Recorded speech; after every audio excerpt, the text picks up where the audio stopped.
This is looking like his anime of the year. In a previous video I made about pacing, I clarified that it doesn't matter how fast or slow something is if you enjoy it. Pacing is a problem for those who don't enjoy a show, which is why the fans of the webcomic will keep making up reasons for why there is nothing wrong with it. For example, the guy who made the topic about the pacing claims it's easy to follow it if you rewatch the episode. Yeah, because if you have to rewatch something because of how fast it was the first time, and you have to put extra effort for understanding what should be comprehensible the first time, is definitely not rushed. How can it not be when the very fans of Tower of God admit that the first episode crammed 6 chapters in 20 minutes and will most likely do the same for the rest of the episodes as well? An average episode doesn't adapt more than 2 chapters at a time, and this one tripled that amount. It's not a faithful adaptation either, because the very fans admit that a lot of important dialogue was removed so they can fit this much material in a single episode, which is exactly why the adaptation is rushed. Way too many things happen at once and in a hurry because they removed a lot of talking from the source. But as I said, it doesn't feel rushed if you like it, and the fans will use mental gymnastics for why it's not a problem, such as this guy who claims that the adaptation is not rushed. It only moved faster so it can reach more interesting events and grab the attention of the watchers. Which is true, since half of the things that make up the perfect shonen do not exist in whatever happened on the first level and only appear on the second level.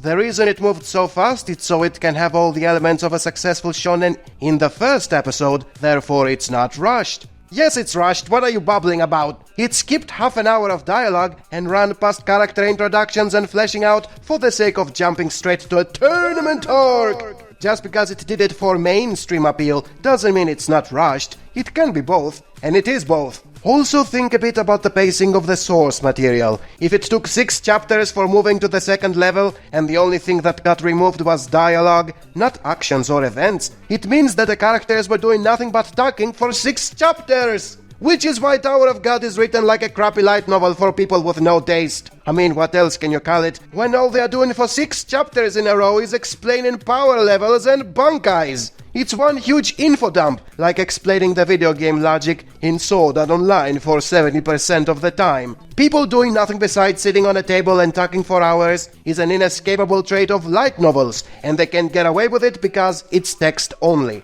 A tasteless pleb does not realize how much time passes when people are talking. They can be talking for hours and it can only be 20 minutes in story, which is exactly what happened in Tower of God. 6 chapters worth of talking were just 20 minutes in real time. The same trick does not work in comics, much less in anime, because the characters are shown and they have to move or it gets boring in less than a minute. And here we are with the Tower of God being a comic with 6 chapters in a row where people are standing still and talk about bankais. How is that not boring to read and definitely slow in pacing? Nothing happens besides talking for 6 chapters. Which is why the Tower of God can never survive as a mainstream title. It managed to be this long only because it wasn't published in an official magazine. We live in an era where a manga is only given 20 chapters for building an audience or it gets the axe, and Tower of God wasted the first 6, which is technically a third of the total amount allowed, in talking. It basically made the same mistake as Samurai 8, which began with infodumps instead of character appeal. And that is how it is proven that it's badly paced, both in the comic and in the adaptation, why it's not well written,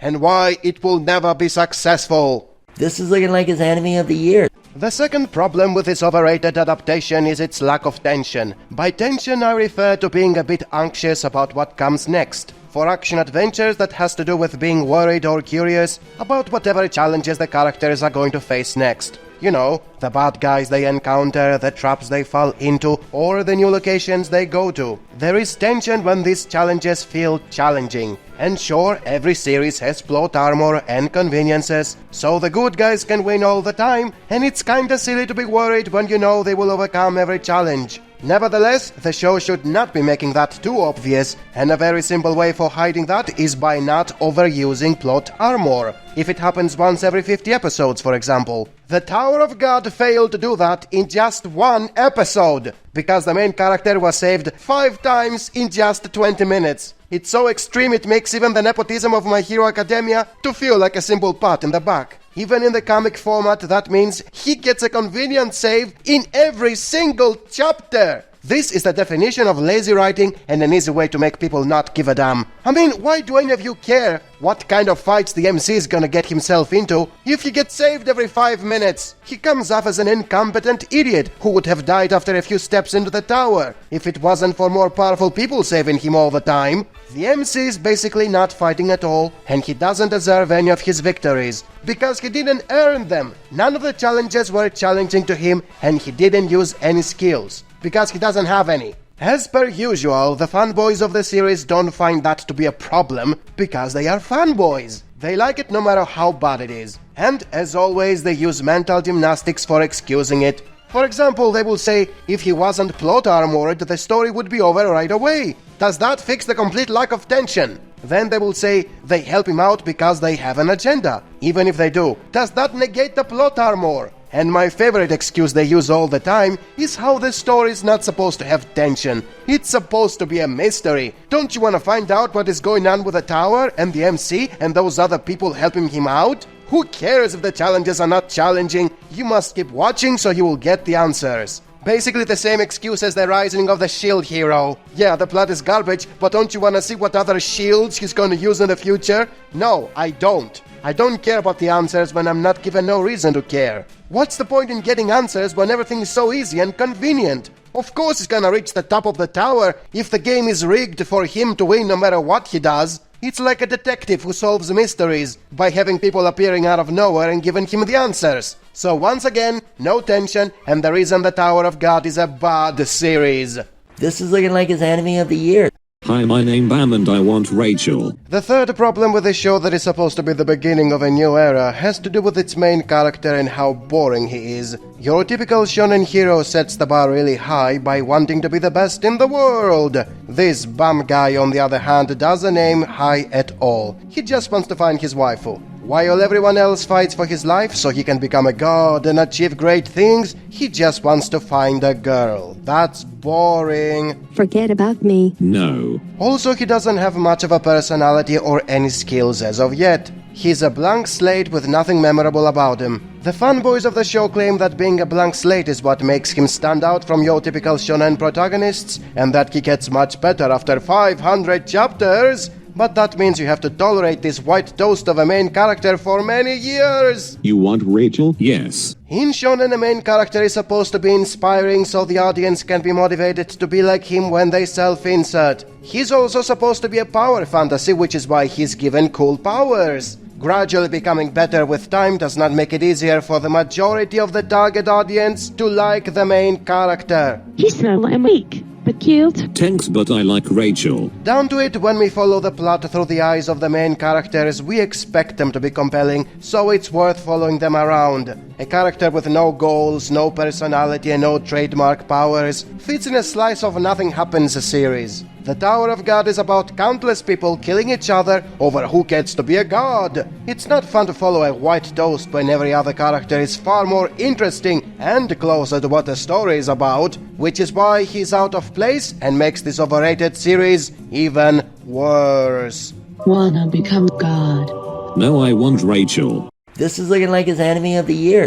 We move to issues with the second episode of this overrated mediocrity, and more specifically, luck. Every main character has a ridiculous amount of luck, which is why he survives or wins in situations where everybody else doesn't. It's not plot armor, if it wasn't something that was added just so it can be used once and then removed entirely. It's plot convenience because it's there the whole time and is used as a passive skill. It's like in video games where everything has a certain percentage for scoring a critical hit or evading an attack. The higher the chance, the easier the challenges become. Tower of God abuses that and gives the MC a 100% success in everything he does. That is why he's a fake underdog after all, and why every challenge quickly becomes boring, not to mention how the power system is completely bonkers. The fanboys of the show are fine with it because luck is treated as plot convenience, not plot armor. It's a simple use of his quote-unquote talents. And the floor master makes sure to point that out by stating luck is very important if you want to succeed in life. You have to be lucky to be born with special powers. You have to be lucky to be raised in a proper environment. You have to be lucky when you meet the right people in your quest, and so on. That's all understandable, but it doesn't make victories to feel earned, because being lucky is a passive skill. You don't control when you score a critical. It's not some sort of equipment that you can wear or take off at any moment because it's permanent. Therefore, you're not actively succeeding through effort and determination, which is exactly what makes victories to feel earned. The fanboys keep using the excuse of how it's impossible for the MC to pass the tests by actively doing something instead of being dependent on his passive skill to do everything for him. He's a complete stranger in the tower and a noob when it comes to fighting, so how do you expect him to survive without being lucky all the time? Oh, I don't know, by training a few hours in every challenge so he can figure out how to pass instead of instantly passing without trying and coming off as a cop-out? Or perhaps by being cunning about it? He could, for example, fool the eel to bite the sphere as it's chasing him during the first test. That would be enough to pass without needing magic swords that came out of nowhere. And the guy with the tracksuit, what's his name? He passed the other challenges by being smart about it. Luck had nothing to do with it, which is why I care about him instead of the bonkers luck skill of the MC. This is looking like his enemy of the year.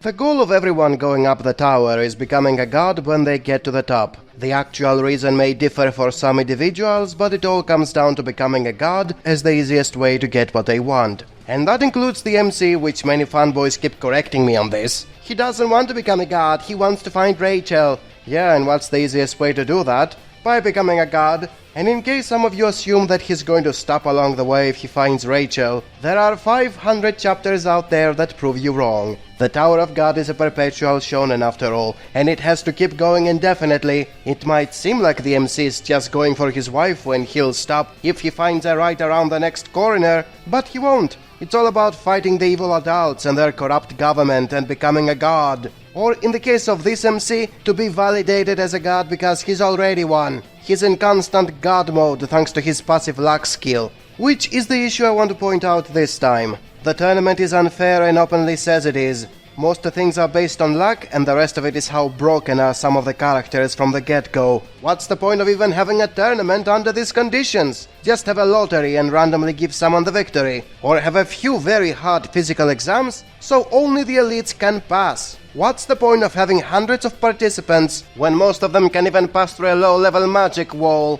And I keep hearing how many excuse that by saying Tower of God is imitating the Hunter exam from Hunter x Hunter, and because that show is amazing, it means this show is great too. No, it's not. Hunter x Hunter was boring for most of its arcs. The hype was there for York New and Chimera Ant, because they were about fighting evil organizations, instead of passing tests and going up a tower. And even that tournament was unfair and mostly pointless. It wasn't rewarding skill as much as durability or luck. And you couldn't become a hunter if you didn't know how to use Nen. So why did they bother having a test when the prerequisites is something almost nobody has, and the only ones who pass are those who already use Nen? That aside, Hunter x Hunter does have arcs that are not about passing tests, and is at its best when it does that. The Tower of God remains the same boring shit from beginning to end. It's been 500 chapters and they are still stuck in the first half of the Hunter exam. There is nothing else besides that, which is why eventually it got boring and most people dropped it. Yeah, it's still popular, but only for the earlier arcs, and because from a point on the fanboys are hooked and don't mind watching the same crap over and over again.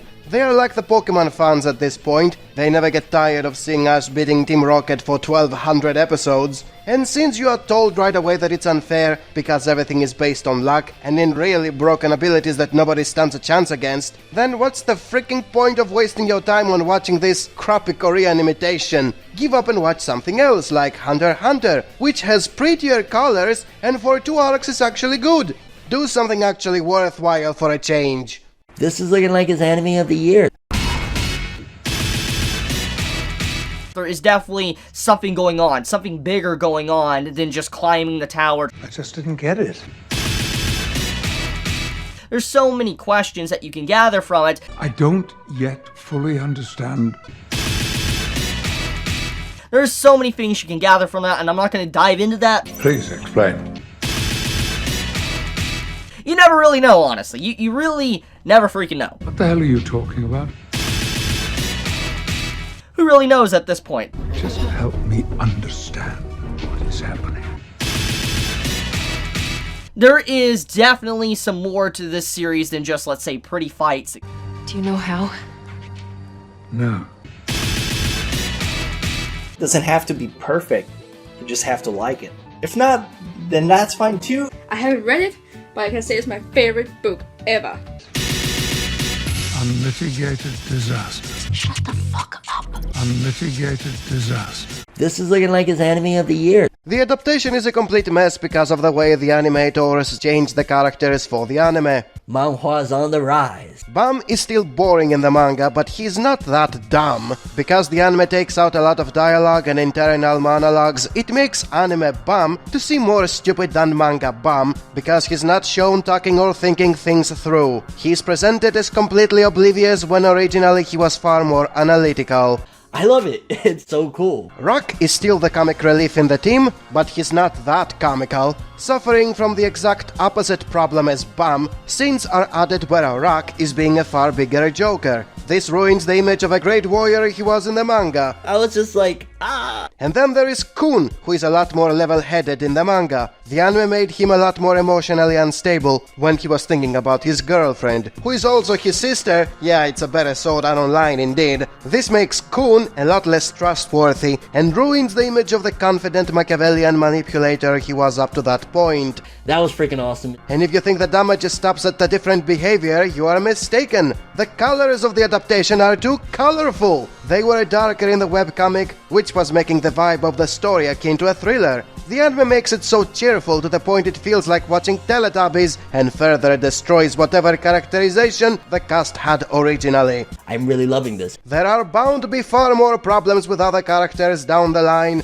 It's not gonna be limited to a Teletubby-kun with a Rocky Wanabang, making the adaptation even more horrendous than it is already, therefore proving once again what a pile of garbage this anime really is.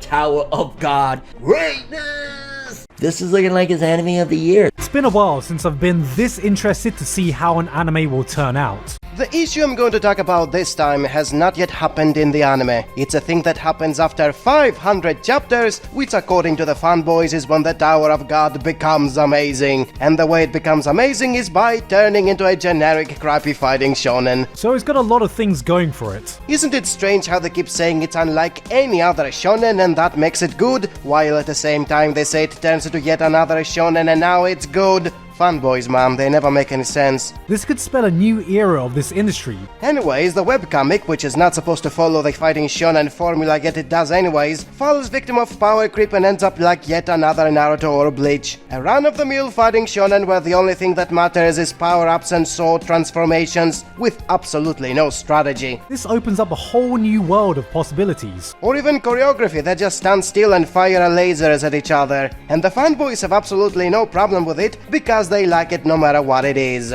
This could be one of the most important anime of recent times. Why would they dislike it? A generic fighting shonen is what the masses want, even though the Tower of God is supposed to be better than generic fighting shonen. It's a nice feeling to see a fake underdog becoming badass and beating up bad guys, even though the Tower of God is supposed to be a serious psychological mystery adventure. So far it's given off some heavy Hunter x Hunter vibes. The mangaka knows what he's doing. He had everything planned out 20 years ago when he began making it, so have faith, it will become better after another 500 chapters. And anyways, who the hell liked those tests? It's much better now for not being like the Hunter exam, and it's instead a trash entertainment like Bleach. There is nothing wrong with it, although the fanboys kept saying it's not trashy entertainment. The show we look back to that signaled the start of a new landscape in the anime sphere. This is looking like his anime of the year. Bam, as we know, is a character that's kind of like a blank slate. He doesn't really know much about the world. This issue is a result of two previous issues when they combine. A boring main character and the plot eventually becoming a generic fighting shonen.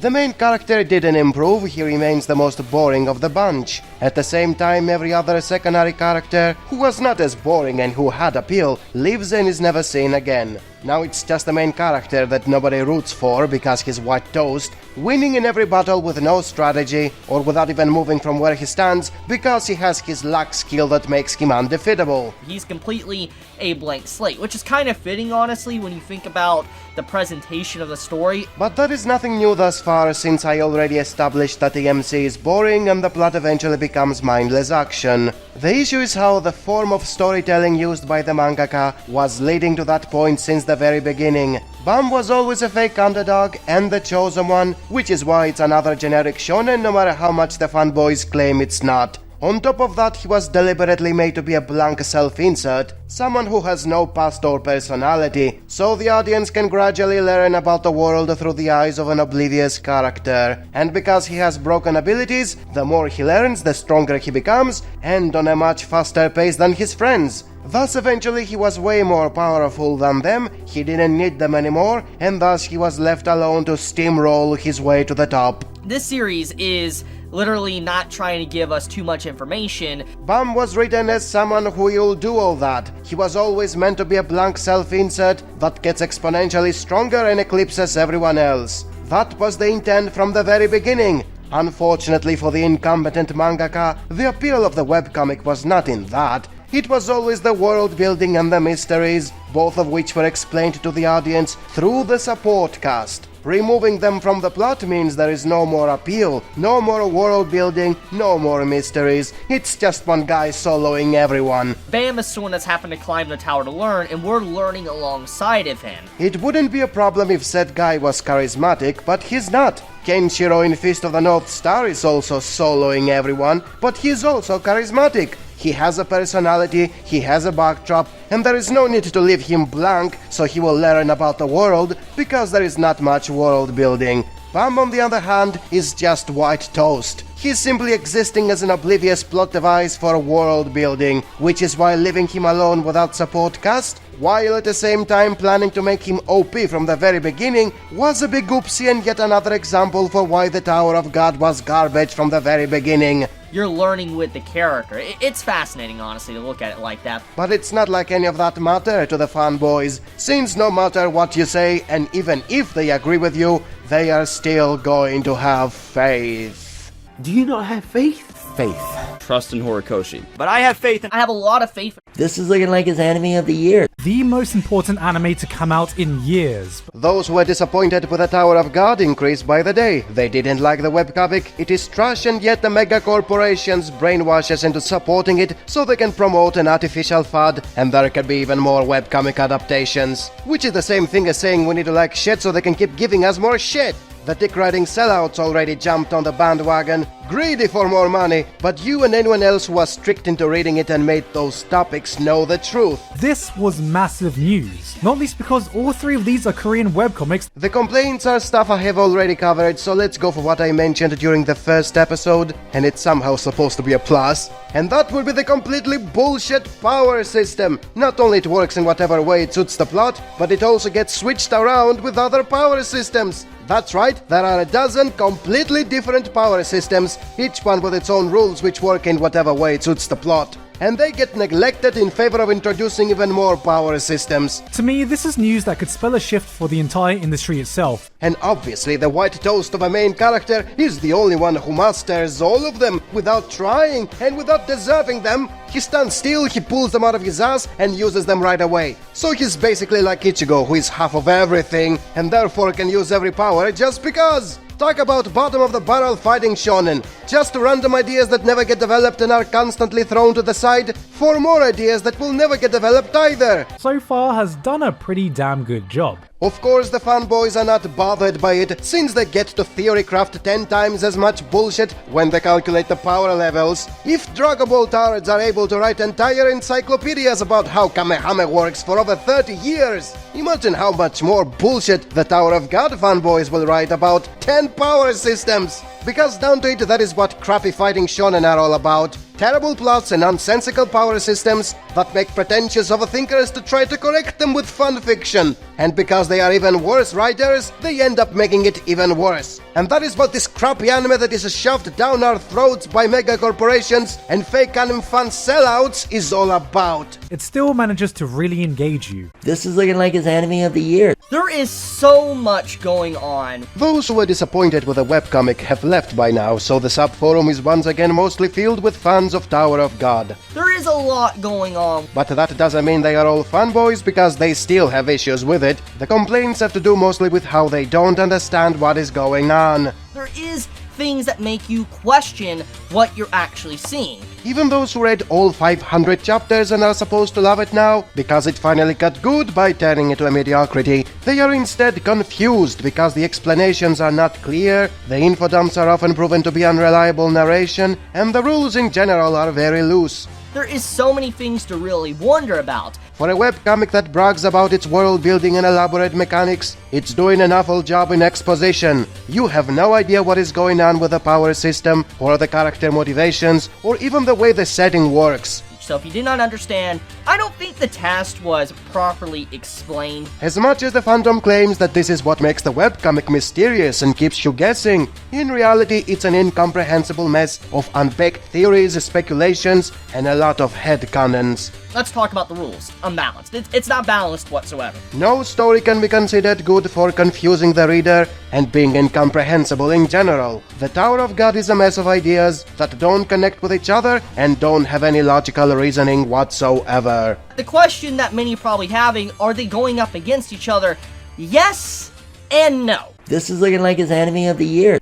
The complaints about Tower of God do not stop coming, and let me remind you for yet another time how it's not just me saying it, it's most of the community. So much for the new era of anime. Today's complaint is about the bad world building. You must have heard how it's being praised for its complexity, but as this guy here points out, it's just random ideas thrown together. They are meant to confuse the watcher into thinking there is a lot of depth because of the sheer amount of stuff it has in it, when in reality it's just a bunch of stereotypes mashed together, and many like it only because they have consumed a lot of video games and anime to the point they only see character types instead of well-crafted storytelling. They stopped caring about making sense when you throw all that crap together and are drawn by the weirdness and the mystery of how the hell do all these things come together, even if there is no foundation for doing so. Reply number 1. He agrees it doesn't explain shit, but maybe it will start doing so after 500 chapters. Yeah, right, it will totally explain stuff after only 500 chapters, and after it degraded into a mindless fighting shonen. You're right on the money there. It's not like it was obvious from the start by simply seeing how every level is its own self-contained dimension that does not interact with other levels or dimensions. Sure, people teleport from one dimension to another all the time,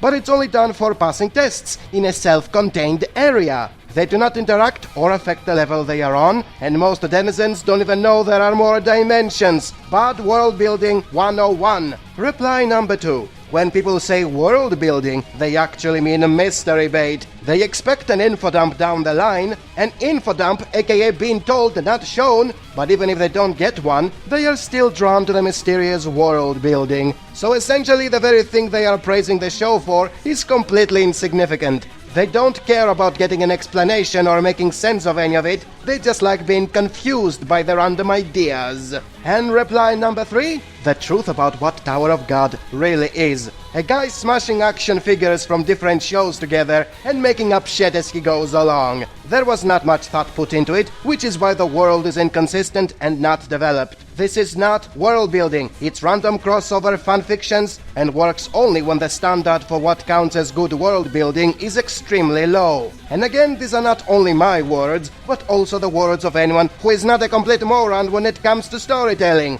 Are you a complete moron? This is looking like his enemy of the year. Usually they're supposed to be at their throats trying to end each other, trying to pass the tower. At one point in the show, each participant needs to fill a friend list, which exposes the complete lack of actual friendship within the show, as well as how unrelatable all the characters are. Making a friend list does not mean you have friends, because they are people you just met. You can't call a friend someone you didn't grow up with or spend years of hardships with. Your Facebook friends are not your friends, they are just a bunch of accounts. Your YouTube subscribers are not your friends either, they are just people consuming your content. Within the show, things are even more sinister since the characters call each other friend only because a test told them to and not because they willingly chose to befriend each other. Furthermore, nobody can be a friend in the tower since each participant aims to go up the tower by essentially stepping on the backs of everyone else. Nobody is a friend since they are all antagonists. We need to play dirty. We need to be able to get rid of someone without a moment's hesitation, no matter how well acquainted we are with them.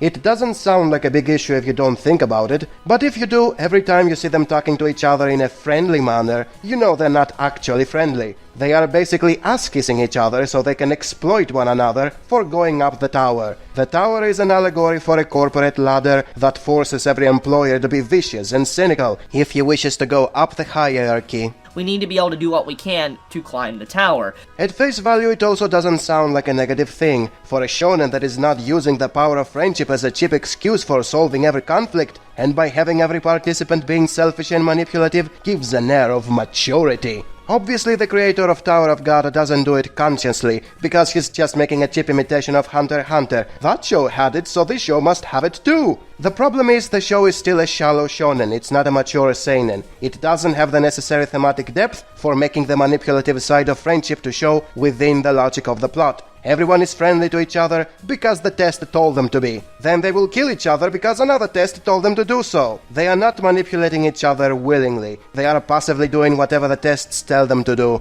It strips them of their free will and makes them plot devices that behave however the plot wants them to behave. You gotta do what you must to be able to climb the tower for whatever dream you want. As much as one can claim that every tournament arc in every shonen is doing the same thing, since everyone becomes an antagonist and they are all trying to get on the top by defeating the rest, the truth is, no other shonen is just a single tournament arc. They have lots of different arcs and not all of them are about manipulating each other. This gives plenty of room for actually becoming friends and actually using teamwork that is not there for the sake of getting to the top. Goku didn't have to remain friends with Krillin after the World Tournament. Gon didn't have to remain friends with Killua after the Hunter exam. That wet piece of toast and everyone else in the Tower of Tournament have to remain friends because the show forces them to be friends because of a friend list, which is nothing but a meaningless piece of paper. Piece of paper. Although far from the worst issue the Tower of God suffers from, it is still very crucial when it comes to having likable characters working together during a perilous journey. That is not what shonen fans want from a shonen, and as much as the Tower retards insist it's not a shonen, down to it, it's a knockoff version of Hunter x Hunter and below average as a shonen.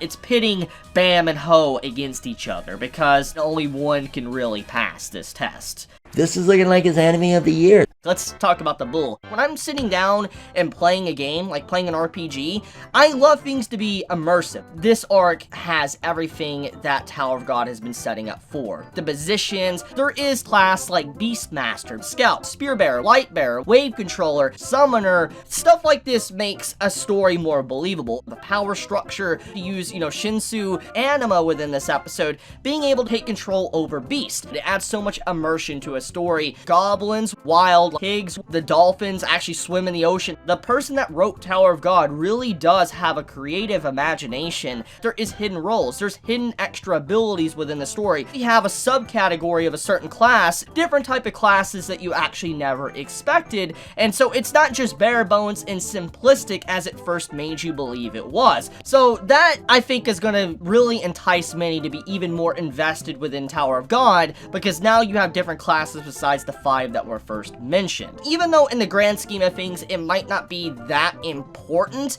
This is looking like his enemy of the year. The Tower of God is from Korea, which means it's originally using the Korean language. When it's translated to English, a lot of things are lost in translation. It can be something simple as using the wrong word, such as the leaders of the royal families being called top breeders, when in reality they should be called the high progenitors. It can be something absurd that can change your comprehension of the plot, such as passing the administrator test will make you an administrator, when in reality you are only allowed to take part in a hard test. And it can be something completely baffling, such as an animal being called a dolphin when it's clearly a seal. The people behind the translation are not doing a very good job, which adds another layer of difficulty when you try to understand what the hell is going on. As if omitting half of the dialogues wasn't confusing enough, now you have to deal with a monster being called a bull when it's clearly not a bull. Let's talk about the bull. I made a topic about it on the subforum and everybody acted like it's not an issue. It's just names, bro, they don't mean anything. Languages are not literal. You can use any word to define any animal or object you want and it's not gonna make a difference. because words are a piece of paper and can be interpreted however the fuck you want to. The dolphins actually swim in the ocean. Therefore, it's not an issue when you understand completely different things about a test, because they say you are going to become an administrator even if you never do. It's not an issue when the leaders of the noble families come off as sex maniacs who breed like rabbits, when that is not the case. It's not an issue when dolphins look nothing like dolphins, walk on dry land and bark like seals. And it's not an issue when a bull doesn't have horns, walks on two legs, has one eye, and a tentacle comes out of its head. None of these are changing the plot or the meaning behind the events, because they're just words. They can mean whatever the hell you want them to mean. It might not be that important. And if you complain about something as trivial as comprehension standing in the way of enjoying a story based on theory crafting, where half the dialogue is omitted and half the other dialogue is a pile of badly translated garbage, then you, sir, are a stupid troll. There is nothing wrong with this masterpiece that began a new era for anime and which is far better than Japanese cartoons because it's from Korea. The person that wrote Tower of God really does have a creative imagination. This is looking like his anime of the year. Let's talk about the bull. This arc has everything that Tower of God has been setting up for. The positions, Beastmaster, Scout, Spearbearer, Lightbearer, Wave Controller, Summoner,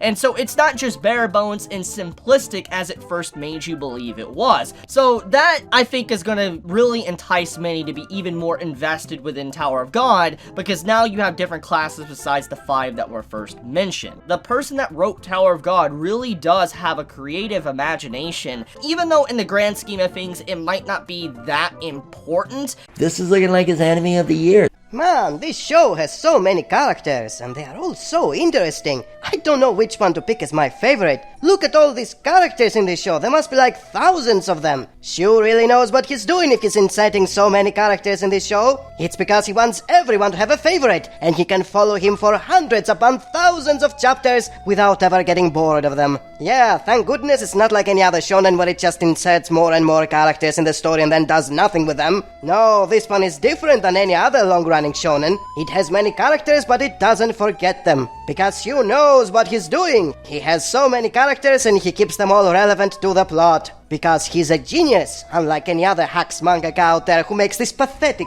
shonen. And then people say this is a bad show.